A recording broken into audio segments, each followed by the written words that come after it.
Agima de alias Pugi.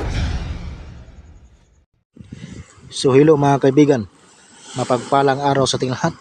Nagbabalik naman po yung agimat ni alias Pugi. So ngayon mga kaibigan, mayroon na po akong ibabagi sa inyo at ipapakita sa inyo. Ngunit bago yan, pagmasdan nyo po muna na mabuti kung ano pong ipapakita ko sa inyo bago ko ipaliwanag sa inyo ng lubos. Dahil ating aalamin ngayon ay ang agimat na mula sa apoy. O sa madaling salita, ito yung tinatawag na mutya ng apoy. So yan pong ating alamin ngayon kung gaano po yan katotoo, kung ano ang bisa at kung ano ang virtud. So ngayon, kung interesado kayo, panoorin nyo po ito hanggang sa pagtapos sa video na ito. So, what are you waiting for? Let's get started. If you are interested in such things, this video is for you. And don't forget to like and subscribe my YouTube channel. So pakisuporta ang aking YouTube channel mga kaibigan para tuloy-tuloy tayo sa pagbabahagi ng mga amulet o agimat umutya nga nagaanyong bato. So okay, so now let's begin. Huwag na po natin pabayang video ito. So ito na po yung mga kaibigan.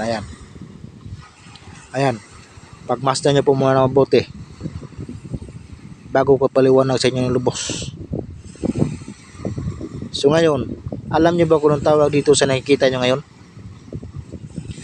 Ang tawag dito sa nakikita nyo ngayon, ito yung tinatawag na amulet o agimat. Ang agimat na mula sa apoy. So ngayon, ang bisa nito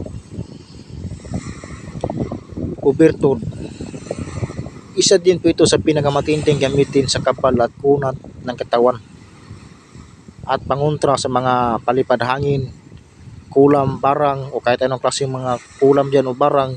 Pag meron po kayong ganito, hindi po kayo maaring tablan dahil yan po ang nagsisilbi, dahil ito po ang nagsisilbi sa inyo ng proteksyon. Kung legit na po yung mga hawak po ninyo ng mga amulet, so hindi po talaga kayo maaring tablan. At umiinit din po ito yun. Kasi sa totoo lang mga kaibigan, lahat kasi nilang mga agimat ay umiinit po talaga yan. Kung legit lang yung mga tangan-tangan po ninyo. Kumbaga sa madalang salita, kumbaga sa cellphone, yan po ang nagbibigay sa inyo ng signal o babala na mayroong panganib na darating sa inyo o mayroong panganib sa paligid. Kung umiinit yung mga tangan-tangan po nyo ng mga agimat. At ito po ang nakikita nyo ngayon, ang amulet ng apoy. Pag mayroon po kayong ganito, pag legit lang yung mga hawak po ninyo, hindi rin po kayo maaring tabla ng apoy o makaramdam ng init o kahit napakapakan ninyo yung mga nagliliyab na apoy, hindi po kayo maaaring makaramdam ng init o masusunog.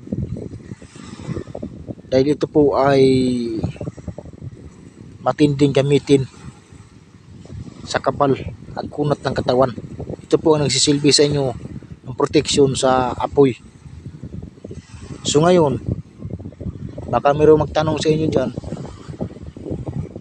So bibigyan ko kayo ng sign kung saan po ninyo ito makukuha, ang amulet o agimat na mula sa apoy.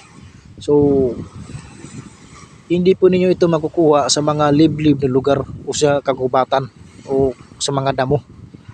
Nakukuha nyo po ito sa mga tubig, sa tabing dagat, sa ilog, sa sapa o kahit saang tubig, basta may tubig, dyan po ninyo yan makukuha.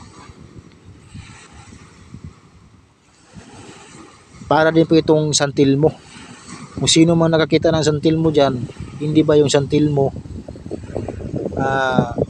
palutang-lutang lang yan sa hangin at umaapoy. So, para din po itong santilmo mga kaibigan. Kaya lang problema, pag hinahanap nyo to, bihira lang kasi yung mangyari. Bihira lang kasing mangyari yan. Bihira po kasing mga tao na biniyayaan ng kalikasan. So, yung mga pinapaliwanag ko rito sa inyo mga kaibigan, na hindi kayo maaaring tablan ng apoy. So, malalaman po ninyo iyan kung legit yung mga hawak po ninyo. Kung tunay yung mga hawak po ninyo ng mga agimat, lalong-lalo na sa pinag-usapan natin ngayon, ang agimat ng apoy. So ngayon, tatapatin ko kayo ngayon dito sa vlog na ito. Ito pong nakikita nyo ngayon, ito pong pinapakita ko sa inyo. Isa lang po itong ordinaryong bato. Yan, nakikita nyo ngayon. So inuulit ko po sa inyo, ito pong pinapakita ko sa inyo ngayon ay isa lang po itong ordinaryong bato. Ang totoo niyan, ang legit nito ay nakabalot na tila na kulay pula. Pinapaliwanag ko lang po sa inyo kung ano ang bisa, kung ano ang virtud, at binibigyan ko po kayo ng sign kung saan po ninyo yan makukuha. So yan po yung katotohanan. So ngayon, alam nyo na. So hindi ko na papayin video ito. Magkita-kita tayo sa sunod kong video. Thank you for watching. Take care to all and God bless sa natin. Thank you very much. Ako ang inyong kaagimat, agimat ni alias Pugi.